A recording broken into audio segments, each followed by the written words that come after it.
Chapter 9. A Narrow Escape. Margot liked it so well at the Littles' house, she decided to stay for a while instead of returning to the open country. She and Stuart became fast friends, and as the days passed, it seemed to Stuart that she grew more and more beautiful. He hoped she would never go away from him. One day, when Stuart had recovered from bronchitis, he took his new skates and put on his ski pants and went out to look for an ice pond. He didn't get far. The minute he stepped out into the street, he saw an Irish terrier, so he had to shimmy up an iron gate and jump into a garbage can, where he hid in a grove of celery. While he was there, waiting for the dog to go away, a garbage truck from the Department of Sanitation drove up to the curb, and two men picked the can up. Stuart felt himself being hoisted high in the air. He peered over the side and saw that in another instant, he and everything in the can would be dumped into the big truck. If I jump now, I'll kill myself, thought Stuart. So he ducked back into the can and waited. The men threw the can with a loud bump into the truck. There, where another man grabbed it, turned it upside down, and shook everything out. Stuart landed on his head, buried 2 feet deep in wet, slippery garbage. All around him, was garbage, smelling strong. Under him, over him, on all 4 sides of him, garbage. Just an enormous world of garbage, and trash and smelly.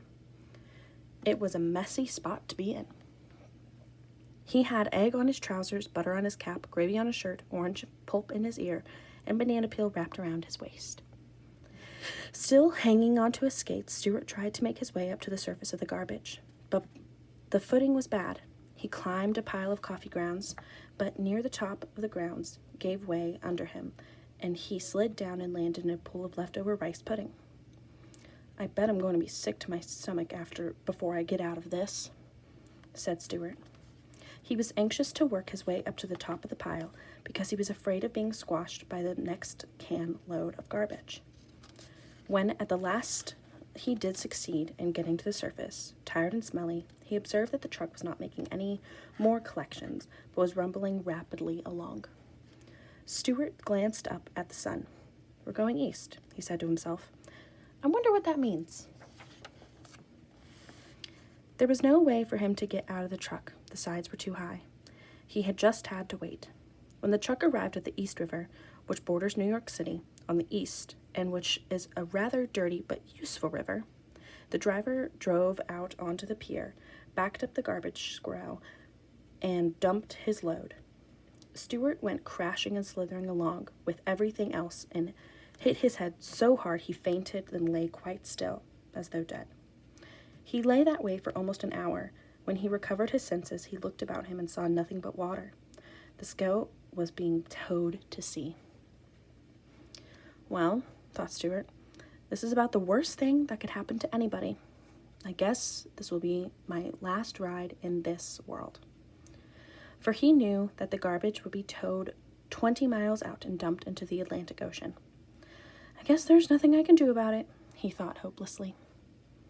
I'll just have to sit here bravely and die like a man. But I wish I didn't have to die with egg on my pants and butter in my cap and gravy on my shirt and orange pulp in my ear and banana peel wrapped around my middle. The thought of death made Stuart sad, and he began to think about his home and his father and mother and brother and of Margot and Snowbell and how he loved them, all but Snowbell,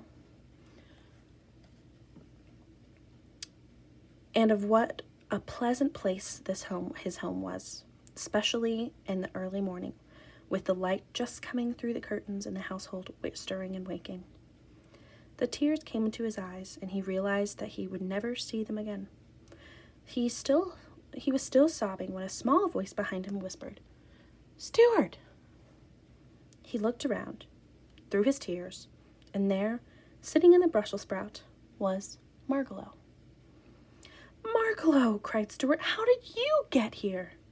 "Well," said the bird, "I was looking out the window this morning when you left home, and I happened to see you get dumped into the garbage truck.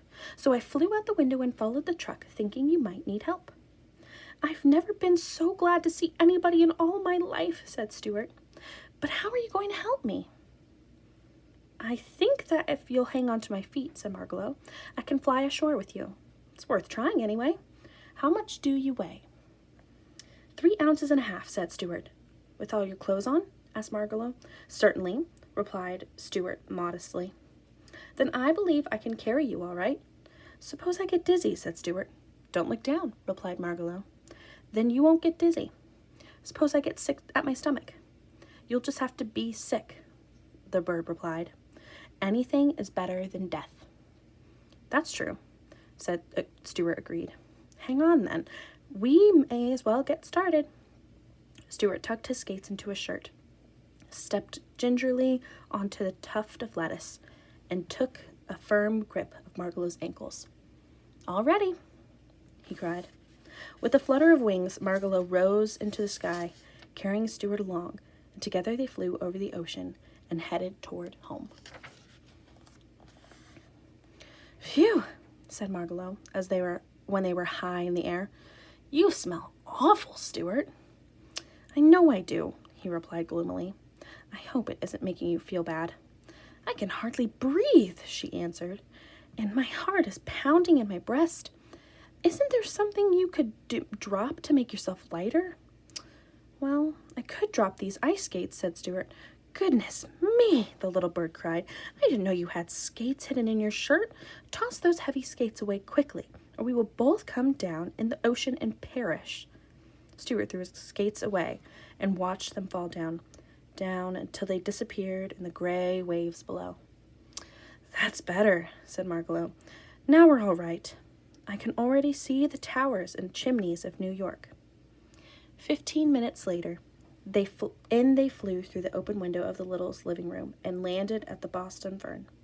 Mrs. Little, who had left the window up when she missed Margalo, was glad to see them back, for she was beginning to worry.